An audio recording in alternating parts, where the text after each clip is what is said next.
Guille, ¿cómo te va? Buenos días. Exactamente, aquí estamos nosotros en el Hotel Sheraton, donde hay un desayuno de trabajo con los industriales del Norte Grande y estamos ya en contacto con Axel Kicillof, con el gobernador de la provincia de Buenos Aires, por supuesto para hablar de lo que está pasando aquí este fin de semana en Tucumán, pero primero le vamos a preguntar por esta noticia, ¿no? de la jornada de ayer, este fallo en contra de lo que fue la estatización de YPF, que lo definía, gobernador, buen día, gracias por estos minutos, como un tufillo electoral, ¿no? Esta medida, este fallo que cae en este momento, además. Sí, mirá, no sé, hay una especie de casualidad repetida, que es que cada vez que estamos en un proceso electoral se producen estos fallos. En el caso de la justicia argentina o del Poder Judicial o del Partido Judicial argentino, bueno, es obvio y evidente. Y en el caso de este tribunal de Nueva York, que es el mismo del de Gries, ahora en manos de Presca, también, porque la vez pasada con el fallo a favor de los fondos buitres pasó lo mismo, cayó justo en el momento indicado para entrar dentro de la campaña electoral. Eso ya, digamos, no hay que ser muy perspicaz ni capcioso, me parece que es bastante evidente, y además al ver la reacción de la oposición y de los medios opositores, queda claro que lo quieren emplear en la campaña electoral, incluso si hace falta mentir, porque dicen, bueno, la Argentina tiene que pagar, y la verdad que lo que ha sido, empezando por ahí, que es la realidad, fue un fallo de primera instancia. Si uno recuerda el caso de los buitres, esto tiene un tribunal de apelaciones, una segunda instancia, y después va a terminar en la Corte Suprema de Justicia, porque lo que han pretendido, lo que pretendió la jueza, que es darle la razón a los buitres, obviamente, como ocurrió la vez pasada, cuando no tienen argumentos jurídicos ni siquiera de sentido común, y menos todavía de jurisdicción, para llevar adelante este juicio en Nueva York y luego para fallar de esta manera. Lo que también llama la atención y se ve es que la oposición, los diarios opositores se montan para tratar de hacer daño como si esto ya hubiera ocurrido. Falta mucho, eso es lo primero. Falta mucho para que quede firme esta sentencia, los montos, todo. Es decir, no negamos que a pesar de que se puede señalar el uso electoral, hay un fallo de primera instancia, no estaba. Y que ahora se abre todo un proceso de apelaciones, etcétera. Lo otro que tampoco llama la atención es que nuestra oposición política, que ya lo ha dicho, un sector de la derecha, el de Milei, quiere privatizar YPF, lógicamente, porque los economistas que pesan ahí, no el propio Milei ni todos esos influencers, etcétera, sino Roque Fernández y Carlos Rodríguez, que son los que van a hablar con el Fondo Monetario Internacional. Cuando Milei le piden una entrevista, manda como delegados a dos economistas, que fueron los que mal vendieron YPF en los 90. Son los responsables del vaciamiento de YPF por Repsol. Así que ahora la quieren privatizar de nuevo. Ahora se recuperó YPF, Vaca Muerta está funcionando, se vuelve atractivo. Yo creo que si no se hubiera recuperado YPF, estaba en vías de disolución. Lo que digo, lo digo con toda seriedad. Bajó Repsol, ya habían vendido todos los activos, habían entregado a los ingenieros que tenía YPF. YPF no hacía prácticamente más exploración en la Argentina, para eso existía. Caía la producción de gas, caía la producción de petróleo, caían las reservas. Con Repsol se recuperó YPF, ahora está funcionando y tenemos Vaca Muerta, y ahora vienen por eso. Así que no me extraña que cada vez que hay un fallo a favor de intereses extranjeros, financieros, de quedarse con el patrimonio nacional, aplauden, se ponen contentos y alegres y tratan de usarlo obviamente para hacer daño en la campaña electoral. Yo en ese sentido creo que es una oportunidad importante para nosotros para explicar qué es este modelo que nos quieren traer, que aparece como nuevo, pero son los mismos tipos de la casta, si les gusta el nombre, que privatizaron YPF, la misma Fundación Mediterránea que hizo pomada el país y que terminó en la crisis de 2001, ahora aparecen como los economistas de Milei y de Bullrich. O sea que son los mismos actores, más antiguos, más fuera de época, menos original no se consigue.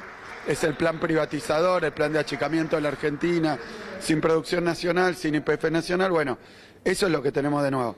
Así que ahora vuelven de la mano de los buitres, como siempre. Parece que Melconian, lo leí en los diarios, o sea que si es falso que que bueno, obviamente tomo el recaudo de decirlo, Melconian fue buitre, formó parte de los juicios contra Argentina de los fondos buitres, o sea que presentan como futuro ministro de Economía o casi presidente en reemplazo de Bullrich. Alguien que atentó contra los intereses de la patria. Sí, pero por su interés privado, claro. O sea que ahí los ves, claro. Ahí los ves. Guille, te está escuchando el gobernador. ¿Qué tal? ¿Cómo le va, Axel? Guillermo Favale lo saluda. ¿Cómo está usted? ¿Cómo anda, Guillermo? ¿Cómo estás, che? Bueno, son dos cosas diferentes, ¿no? Por un lado, el fallo de Loretta Preska, los títulos que hablan del pago inmediato de 16.000 millones y como bien recién aclaraba usted, es un juicio en primera instancia o un fallo en primera instancia que tendrá apelaciones. Y otra cosa diferente es el ataque que sufrió prácticamente usted en persona porque se enfocó ayer la oposición en su nombre y en su apellido, prácticamente responsabilizándolo a usted de esta situación. Sí, mira, Guillermo, en el caso de la estatización de YPF o la recuperación o bueno, lo que implicó expropiar una parte del capital accionario que estaba en poder de la empresa que lo estaba vaciando, fue aprobado en el Congreso Nacional por una amplia mayoría, no solo por el oficialismo. Allí en el año 2012 votaron radicales, votó la coalición cívica esta forma de recuperar YPF, que bueno, que después vienen los tecnicismos, si se podría haber hecho de otra manera. Primero, si había que hacerlo o no, es la primera discusión. Si había que hacerlo o no, no hay duda, no hay ninguna duda. Hoy, de hecho, los propios candidatos de la oposición que dicen, no, qué mal, cómo se recuperó YPF, cuando les preguntan, ¿y qué viene el futuro de la Argentina? Vaca muerta, que está bárbaro. O sea que quieren los resultados de la recuperación, pero criticando la recuperación misma. Es muy contradictorio, un poco como argumento, ya uno diría, bastante ridículo, ¿no? Les encanta lo que produjo la recuperación de YPF, pero critican la recuperación misma. En cuanto a cómo hacer la recuperación, que son cuestiones técnicas, ahí se aplicó como corresponde una potestad que tiene el Estado argentino, una potestad soberana y constitucional, que es la de la expropiación de bienes que son de utilidad pública. En ese caso, lo que era de utilidad pública era el autoabastecimiento energético que habíamos perdido, culpa de Repsol manejando YPF. Entonces se declara de utilidad pública y sujeto a expropiación. Y después se aplica la ley de expropiación, que también es una potestad constitucional, y después una ley argentina que dice que cuando el Estado, por decisión del Congreso, en ese caso creo que fueron 208 votos, si no me equivoco, solamente una porción muy pequeña, que es el macrismo, en ese momento votó en contra de la recuperación de YPF. Hay que ser antipatria para pensar que YPF extranjera, pero bueno, vuelve la idea de privatizarla. Entonces en ese momento votaron en contra muy poquitos diputados, era unánime, y creo que hoy todavía es unánime porque el pueblo argentino comprende lo importante que es una YPF nacional para el autoabastecimiento, pero también para el desarrollo. De hecho lo usan en la campaña. Luego se aplica la ley de expropiación por decisión del Congreso Nacional, no lo podía hacer el Ejecutivo. Y cuando se aplica con todas las características que tiene, que es que lo que se paga es lo que determina el Tribunal de Tasaciones, no el Poder Ejecutivo, tampoco lo hace un privado, sino el Tribunal de Tasaciones. Tasa los activos, las deudas, digamos, los bienes que tienen las deudas, y paga en consecuencia. Lo que se le pagó a Repsol fue aceptado por Repsol, que fue en un acuerdo voluntario. Y eso también lo aprobó el Congreso de la Nación. Así que es raro lo que están haciendo, es raro. Se nota mucho, diríamos, que lo quieren usar en la campaña electoral, y como en este caso yo soy candidato, bueno, quieren apuntar ahí, bueno, a ver, pero si se hubiera recuperado YPF utilizando el criterio que hoy dice el Tribunal de Nueva York, que es ilegal hacerlo, porque si lo hubiéramos hecho en ese momento, probablemente estaríamos hoy enjuiciados en la Argentina, porque aplicar el estatuto de YPF por encima de la ley de expropiaciones, por encima de la Constitución, en el derecho argentino es claramente ilegal. Entonces lo que está diciendo la jueza Presca es un disparate jurídico, es un absurdo. Y obviamente favorece a los fondos buitres, que como la vez pasada, que también era absurdo. Si hay que comparar dos absurdos, no sé si hay una escala, pero esto es más absurdo que lo anterior. Ahora, tampoco sorprende, porque es el tribunal del Distrito Sur de Nueva York, el de Wall Street. Entonces tampoco sorprende, pero porque es un fondo buitre, que es la definición de fondo buitre. Compró el juicio por un dinero y después fue a buscar al juez y la situación que lo favoreciera. Que alguien esté desde Argentina defendiendo todo esto que pasó, que es escandaloso, eso es bastante penoso. Y en la campaña electoral es interesante tratarlo, si bien el fallo no está firme, uno está dispuesto a discutir, porque si en ese momento le hubiéramos pagado 16.000 millones de dólares, que eso es con intereses, pero el equivalente en aquel momento a los que lo reclamaban, nos hubieran dicho: ustedes se están entregando, eso no corresponde, porque la ley de expropiaciones del Congreso está por arriba de una decisión de un estatuto de una empresa. Es como que vos, la ley de expropiaciones, por ejemplo, para que no se tome, bueno, es propia, qué sé yo, el peronismo. Cuando se construyen las autopistas en la capital, hay que hacerla donde había edificios, para poder construirlos se expropia. Ahí se utiliza esta misma ley, las expropiaciones, y se paga una indemnización por la expropiación. También lo tasa cada edificio o cada departamento el tribunal de tasación y paga acorde a ese criterio. Ahí podía haber un reglamento en un consorcio que dijera: bueno, este departamento hay que pagarlo no sé cuánta plata, pero un reglamento de consorcio o el estatuto de una empresa privada no está por encima de la ley de expropiaciones, que a su vez es constitucional porque tiene que ver con la utilidad pública, con bienes a preservar como la soberanía energética, que estaba en riesgo. Si se hubiera pagado en ese momento, hubiera salido esto. Hoy mira uno el potencial que tiene YPF y es invalorable. Tenemos 200 años en poder, digamos, de una empresa de bandera estratégica y nacional, 200 años de petróleo, de gas. Claro, para eso hay que hacer los gasoductos, la planta para licuar el gas, y todo eso es lo que el macrismo, por ejemplo, obviamente no hizo. Si vos mirás las estadísticas de producción de gas y petróleo durante las diferentes etapas, con Repsol, así, con YPF recuperada, así, con el macrismo para abajo de nuevo, y ahora en esta etapa de nuevo para arriba. Así que para colmo, cuando gobierna la derecha, siendo privada o aún si es del gobierno nacional el control de YPF, aún en esa situación, siempre la gestión es espantosa y horripilante y nos deja desabastecidos, que hay que importar gas, hay que importar petróleo y que hay que pagarlo a precio internacional. Ahora lo que está empezando a pasar es que con Vaca Muerta puesta en marcha por YPF recuperada, obviamente estamos empezando nosotros a exportar de nuevo. Eso es lo que no les gusta a Rodríguez, a Carlos Rodríguez, a Roque Fernández, a la Fundación Mediterránea. La soberanía nacional, eso, la soberanía energética, el desarrollo industrial. Ustedes habrán visto que ninguno de estas personas habla de industria, de qué vamos a hacer con las pymes, de qué vamos a hacer con la ciencia y la tecnología vinculada a la industria. La quieren liquidar toda, la quieren vaciar toda.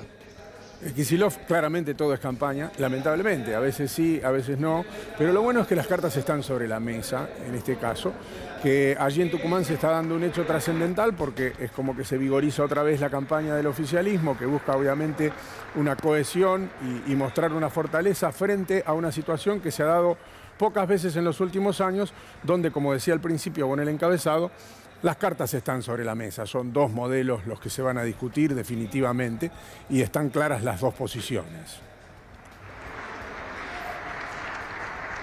Sí, ahí los aplausos que capaz escuchan son los que está recibiendo Sergio Massa en una reunión multitudinaria de empresarios de acá del Norte Grande, o sea, de las diferentes provincias, de Tucumán, de Santiago del Estero, de Formosa, de Salta, de Catamarca. Bueno, están hoy reunidos aquí y acaba de dar unas palabras el ministro de Economía y candidato Sergio Massa, vinculado justamente a un modelo productivo, industrial y federal, que es algo que también está en cuestión y en duda con los planes de la derecha. No solo la generación de valor agregado de ciencia y tecnología nacional, de soberanía energética, sino también el federalismo.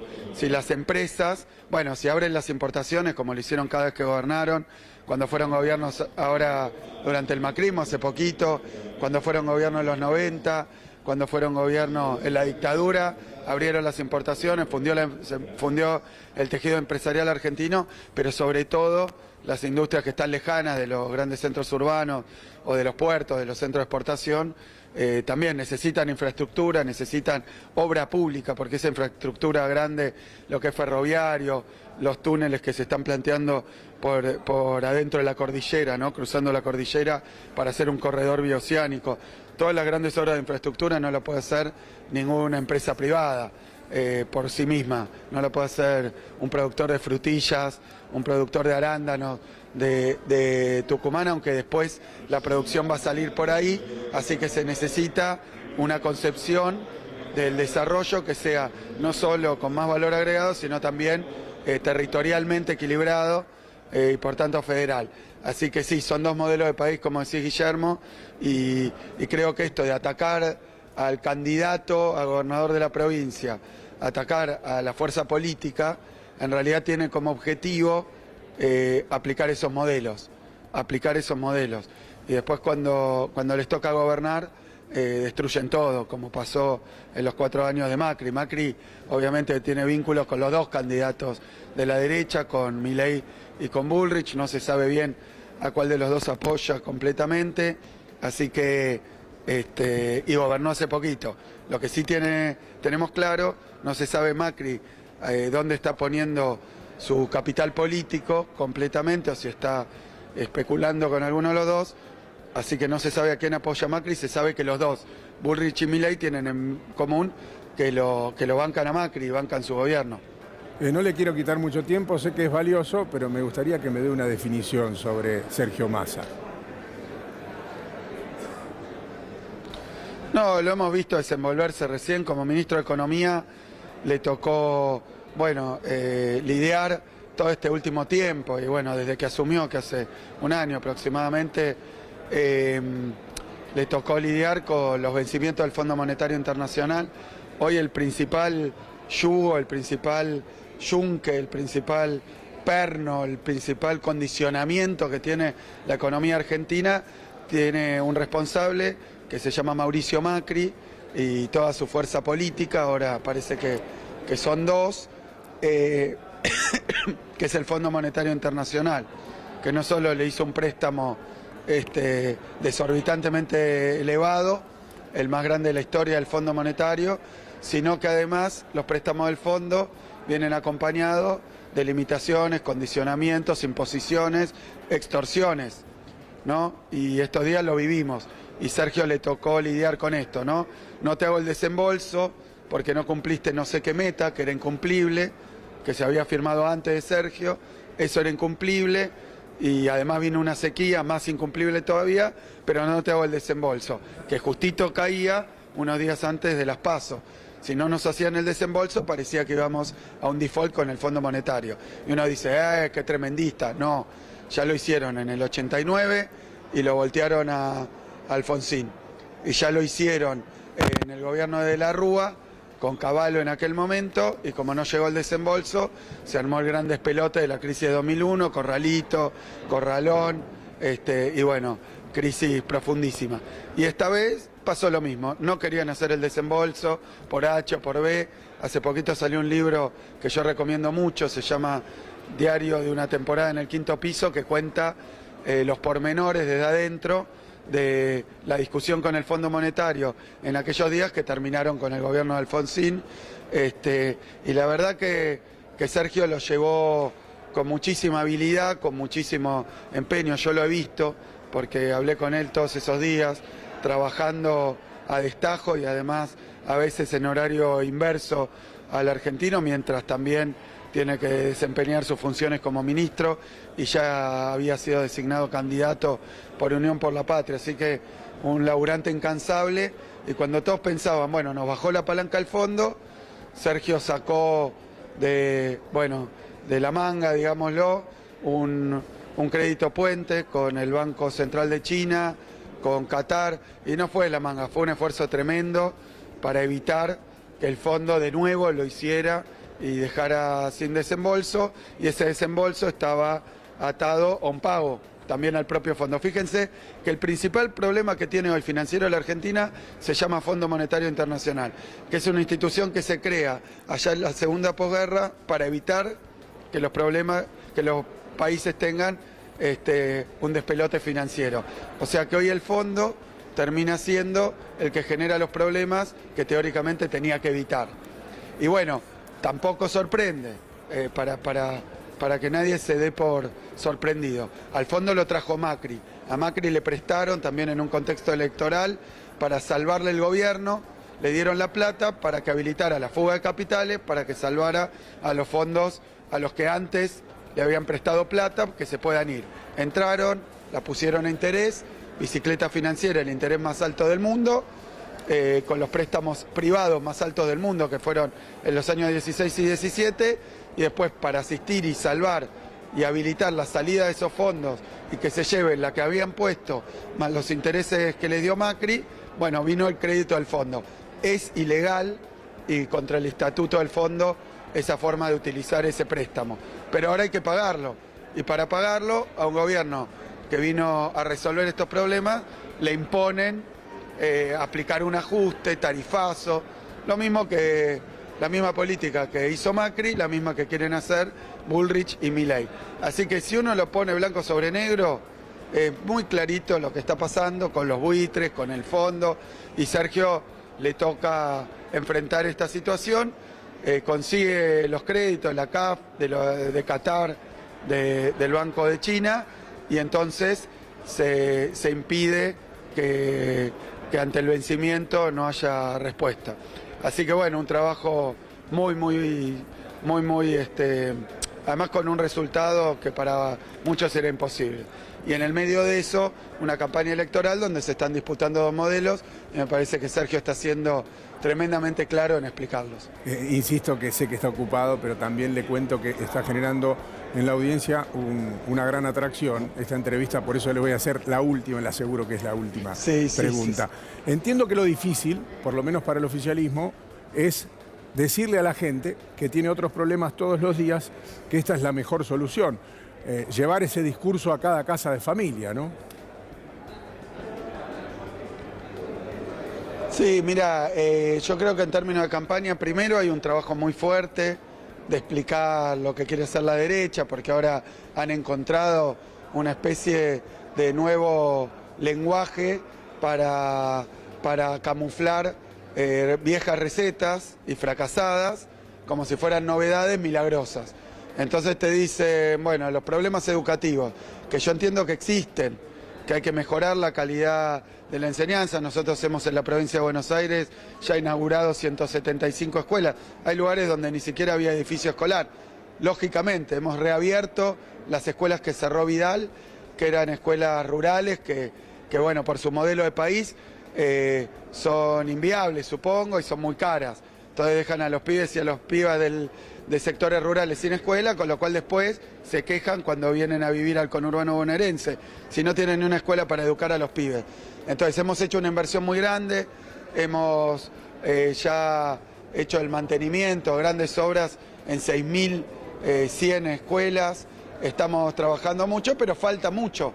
Entonces esta situación de que se hace mucho, pero falta mucho, y de que hay realmente condiciones complejas en términos de precios, en términos salariales, y bueno, ante este malestar, ante estos problemas reales, le vienen con, no sé, el genio de la lámpara y le dicen vamos a aplicar voucher y con eso arreglamos la educación. Como nadie sabe qué cazzo quiere decir voucher, dicen, bueno, por fin alguien que nos trajo la solución. Bueno, el voucher se llama arancel en español, es un arancel, que ahora no es ya arancel universitario, cuando gobernaron estos mismos lo trataron de aplicar.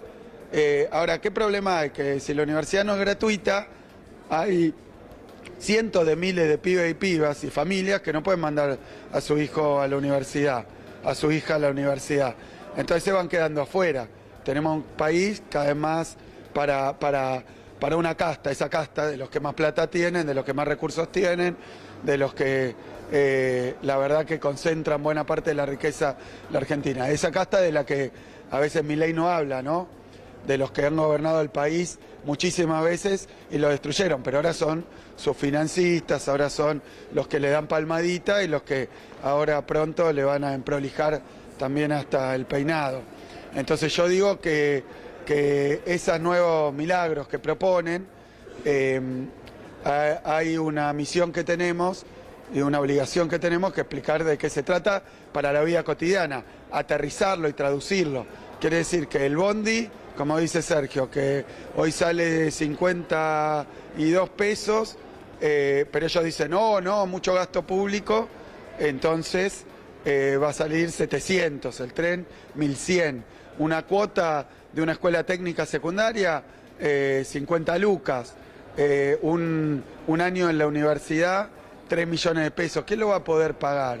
Entonces creo que hay que aterrizar estos conceptos, clarificarlos y del lado nuestro comprometernos a que todo lo que falta hacer con Sergio lo vamos a abordar y lo vamos a ir solucionando. Ese es el punto. Nosotros, porque hicimos 175 escuelas nuevas, nuestro compromiso es seguir llegando con una más y mejor educación, lo que implica más días de clase, estamos agregando 1 hora más, que si hay una medida de fuerza que no es legal, se va a descontar los días también, que vamos a dedicarnos a que mejore la calidad de la enseñanza, obviamente la infraestructura.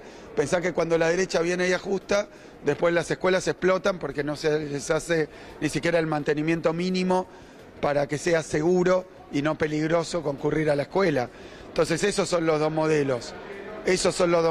Y cuando se vota va a ser si querés pagar la universidad y entonces no ir, si querés que te aumente la tarifa energética, el gas, la luz a niveles en dólares, porque cuando dicen dolarizar, algunos dicen, bueno, que ya ellos mismos dicen que no lo pueden hacer.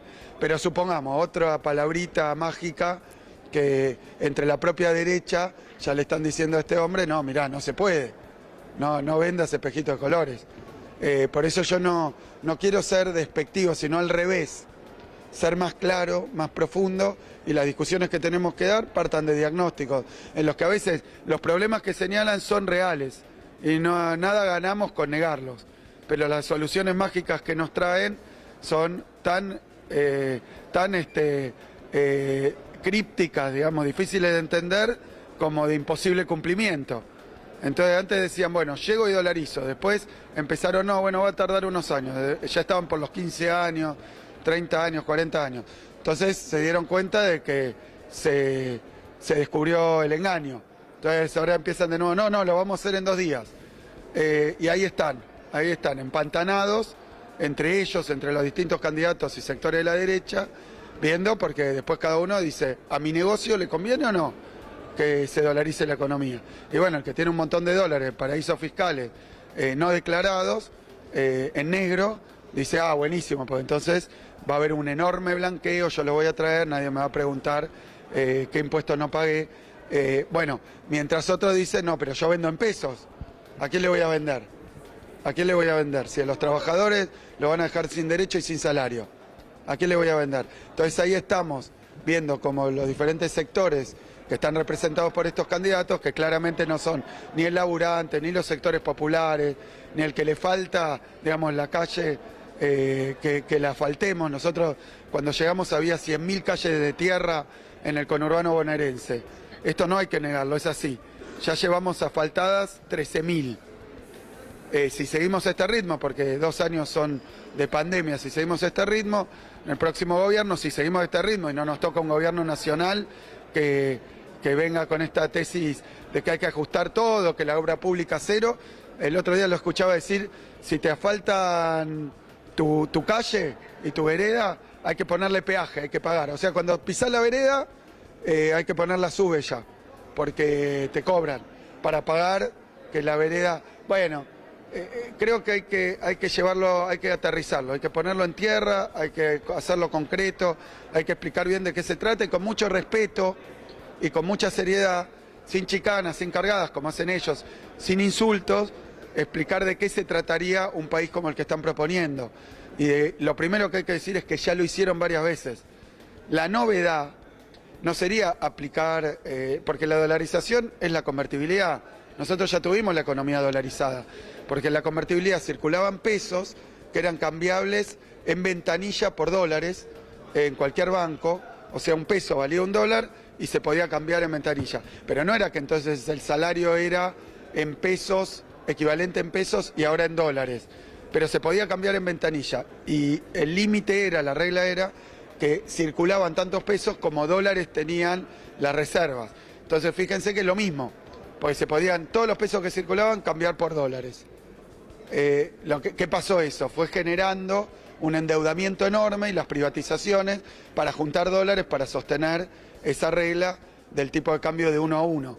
¿En qué terminó? En una recesión enorme que empieza en el año 98, en un desempleo que cuando empieza el gobierno estaría en 5 o 6 puntos, el gobierno en los 90 en 5 o 6 puntos, cuando termina está en 18 puntos. Y después estalla la crisis de la convertibilidad porque cambia el gobierno y viene la alianza, la primera alianza, ahora la de Cambiemos es la segunda, que sostiene la convertibilidad y explota. Ya tuvimos dolarización, no mientan más. ¿Quién la hizo? La Fundación Mediterránea, que es la de Melconian, o sea, la del nuevo candidato a presidente de Cambiemos, y Roque Fernández y Carlos Rodríguez, que son los que Milei manda al Fondo Monetario, y no les quiero decir la casta, que es el nombre de ellos, pero para que se entienda bien, más casta no se consigue que esos señores. Fue el ministro de Economía, Roque Fernández, cuando Menem lo echa a Cavallo y pone al que era presidente del Banco Central. Y no es una chicana. A Milei le dicen una reunión con el Banco Central. ¿Y a quién manda? A Roque Fernández y Carlos Rodríguez, que era el segundo de Roque Fernández. Que cuando se va con la privatización de YPF, que fue ahí, se la vendieron a Repsol a solas firmes. Carlos Fernández, pregúntenle a Carlos Fernández si él estaba de acuerdo con que le dieran YPF a Repsol. Le dieron el 99% de las acciones y eso fue la muerte de YPF. Fue la sentencia de muerte de YPF, esa privatización, del 98, 99 después.